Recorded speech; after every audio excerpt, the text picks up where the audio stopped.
बिस्मिल्लाहिर्रहमानिर्रहीम। अस्सलामु अलैकुम स्टूडेंट्स। Physics 10th class. आज का लेक्चर जो है हमारे पास वो है रिफ्रैक्शन ऑफ वेव्स।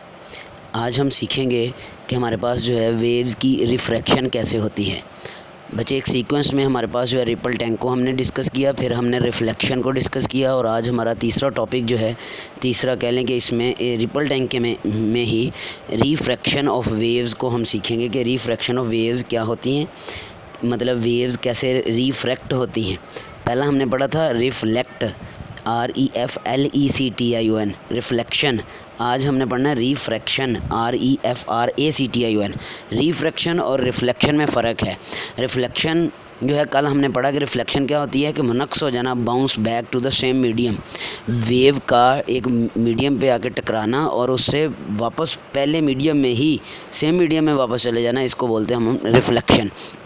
जबकि अगर हम रिफ्रैक्शन की तरफ देखें, आज का जो हमारे पास टॉपिक है, तो ये हमारे पास बच्चे है, इसकी मैंने डेफिनेशन लिखी हुई नज़र आ रही है आपको। When wave from one medium enter into second medium at some angle, किसी भी एंगल पे जो है वो एंटर हो किसी दूसरे मीडियम में, इधर वर्ड यूज़ किया एंटर हो, मतलब उसमें एंटर हो जाए, दूसरे मीडियम में चली जाए, रिफ्लेक्ट ना हो, वापस ना आए, तो इसको बोलते हैं रिफ्रैक्शन। कैसे? देन डायरेक्शन ऑफ ट्रैवल में चेंज, यानी जो है हमारे पास उसकी डायरेक्शन चेंज हो सकती है। This phenomena is called refraction of wave. इसको हम रिफ्रैक्शन कहते हैं कि यानी एक मीडियम से वेव चली है, दूसरा मीडियम आ गया, बाउंड्री से उस मीडियम में दूसरे मीडियम में वेव दाखिल हो गई, एंटर हो गई है, लेकिन उसका एंगल जो है हमारे पास डायरेक्शन का वो चेंज हो गया, मतलब उसने अपनी डायरेक्शन चेंज कर लेनी है। इसको हमने कहना है कि ये हमारे पास रिफ्रैक्शन है, रिफ्रैक्शन ऑफ लाइट, या रिफ्रैक्शन ऑफ वेव बोलेंगे हम। वेव की हम रिफ्रैक्शन पढ़ रहे हैं, लाइट नहीं बोलेंगे, रिफ्रैक्शन ऑफ वेव। अब हमारे पास इसमें वाटर वेव्स भी आ जाएंगी, जो कि हम इधर डिस्कस कर रहे हैं रिपल टैंक की मदद से।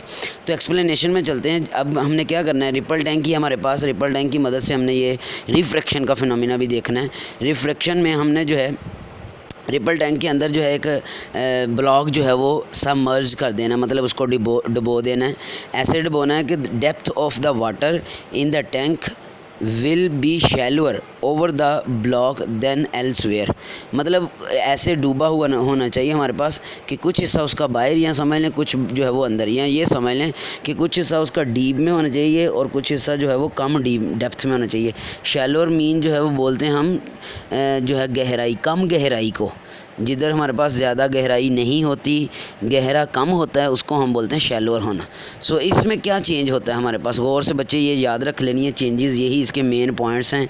MCQs बनते हैं, ये बहुत अहम MCQs हैं, फर्स्ट ईयर तक जो है ये पूछे जाते हैं, मतलब फर्स्ट ईयर में जाके भी। अच्छा, सबसे पहले इसमें चेंज क्या होता है जी, स्पीड चेंज होती है। कैसे? Speed of wave in water depends upon the depth of water. जो हमारे पास वाटर के अंदर वेव की स्पीड है वो डिपेंड करती है कि पानी की गहराई कितनी है। एक पहली बात, पानी गहरा कितना है, ये इस पर डिपेंड करती है उसकी स्पीड। दूसरा, इसमें speed of wave is less in shallower water than in deep water, यानी हमारे पास जो है speed of wave is less in shallower, यानी जो कम डेप्थ वाला पानी होगा उसमें हमारे पास स्पीड कम होगी, जो ज़्यादा गहराई वाला होगा उसमें स्पीड ज़्यादा होगी। यानी डीप वाटर जो होगा ना, गहरा वाटर, गहरा पानी, उस यानी गहराई वाला जिसमें ज़्यादा गहराई हो, उसमें हमारे पास स्पीड जो है वो ज़्यादा होगी, जबकि शैलोर में कम। यानी आपने याद रखना है गहराई से, अगर गहराई ज़्यादा तो स्पीड ऑफ वेव जो है वो ज़्यादा, अगर गहराई कम तो स्पीड ऑफ वेव जो है वो कम। फिर इससे आगे चलते हैं और इसमें हम चेंज देखते हैं। वेवलेंथ है हमारे पास लैम्डा, वो किस तरह से इंक्रीज डिक्रीज़ होता है, या चेंज कैसे होता है। कहते हैं वेवलेंथ ऑफ वेव्स डिक्रीजेज़, कम हो जाती है वेवलेंथ जो है वेव की। वेवलेंथ समझते हैं ना, हमारे पास क्रस्ट और ट्रफ का फासला जो है लैम्डा से हमने डिनोट किया था। कब डिक्रीज़ होती है? When they enter from deep water to shallower water, जब वो गहरे पानी से कम गहरे पानी में दाखिल होती है तो वेवलेंथ जो है वो कम हो जाती है। ये याद रखना है बच्चे हमारे पास कि जब वो डीप वाटर से शैलोर वाटर में आएगी तो वेवलेंथ डिक्रीज़ होगी, अदरवाइज़ हमारे पास जो है उसमें हम दूसरे नोट में कह देंगे कि हमारे पास वो इंक्रीज़ हो रही। अच्छा, आगे चलते हैं। Frequency of wave remains the same in both parts of water. अच्छा, शैलोर वाटर है, एक डीप वाटर है, दोनों में हमारे पास जो है फ्रीक्वेंसी सेम होगी। कैसे? Because it is equal to the frequency of vibrators.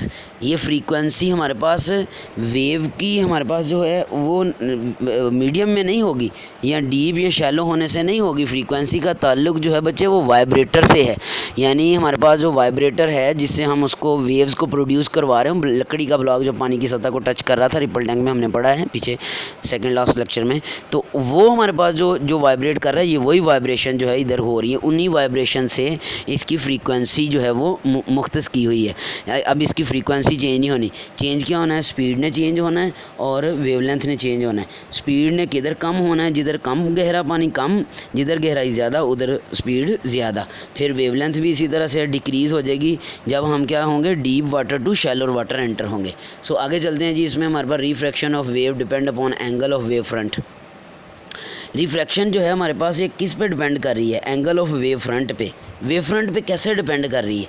देखें तो for observation of refraction water waves we repeat this experiment such that boundary between deep and shallow water act an angle to the wave front. जैसा कि figure में show हुआ, देखें एक इधर हमारे पास मीडियम है, एक अगला चल गया मीडियम, लेकिन जब दो मीडियम में एक रे जो आ रही है तो वो थोड़ी सी टेढ़ी हो गई है। मैंने टेढ़ी दिखाई, आपको नज़र आ रही हो तो ये टेढ़ी हो जाएगी थोड़ी सी। टेढ़ी होने से मुराद बच्चे ये है कि हमारे पास जो है इसका एंगल जो है वो चेंज होगा। रिफ्रैक्शन में हमने पढ़ा है कि हमारे पास उसकी एंगल ऑफ डायरेक्शन जो है, डायरेक्शन का एंगल चेंज हो जाएगा। लो जी बच्चे, ये था आपके पास रिफ्रैक्शन ऑफ वेव। बुक से मैं आपको थोड़ा सा इसको एलेबोरेट कर देता हूँ। ये देखें जी, बुक आपके सामने है। कल हमने ऊपर रिफ्लेक्शन पढ़ लिया, आज जो है हम रिफ्रैक्शन पढ़ रहे हैं। रिफ्रैक्शन में एक तो बच्चे ये याद रखना है, ये देखें ये लिखा हुआ पैरा नज़र आ रहा है आपको। If the speed of wave in water depends upon the depth of water. If a block is submerged in the ripple tank, depth of water in the tank will be shallower over the block then elsewhere. Over block जो होगी वो इसकी जो है हम कह लें कि डेप्थ जो है वो कम होगी, गहराई कम होगी। शैलोर मीन कम गहराई। When water waves enter the region in shallower water their wavelength decreases. Underline कर लें इसको, जब हमारे पास पानी जो है वो एंटर होगा शैलोर वाटर से तो हमारे पास उसकी वेवलेंथ डिक्रीज़ हो जाएगी। But the frequency of water waves remains the same in both parts of the water because it is equal to the frequency of vibrator. Frequency change नहीं होनी, वो हमारे पास डिपेंड कर रही है वाइब्रेटर की फ्रीक्वेंसी पे, तो ये फ्रीक्वेंसी सेम रहेगी। फिर आगे चलते हैं जी। For the observation of refraction water waves we repeat the above experiment such that boundary between deep and shallow water is at some angle to wave front। ये हमारे पास इसमें है कि हमारे पास जब हमने जो है ये जो ब्लॉक है या लकड़ी का टुकड़ा जो है हमने सबमर्ज किया है इसमें, तो वो कहीं पे उसका एंगल हमारे पास शैलोर वाटर में और जो है हमारे पास दूसरा डीप वाटर में एंगल जो है उसका वेव फ्रंट के साथ होगा। Now we will observe that in addition to change in wavelength. Wavelength कैसे चेंज होती है? Waves they change their direction of propagation as well. Note that the direction of propagation is always normal to wavelength. ये हमने पढ़ा हुआ है, हमने पता है हमें कि हमारे पास जो है वो जो वेव फ्रंट के ऊपर प्रोपगेशन जो है वेव की, यानी वेव के जो चल रही है वो वेव फ्रंट के नॉर्मल होती है, यानी उनका आपस में एंगल परपेंडिकुलर होता है। This change of path of water while passing through a region of deep water to that of shallower one is called refraction which is defined as. ये है जी हमारे पास उसकी डेफिनेशन।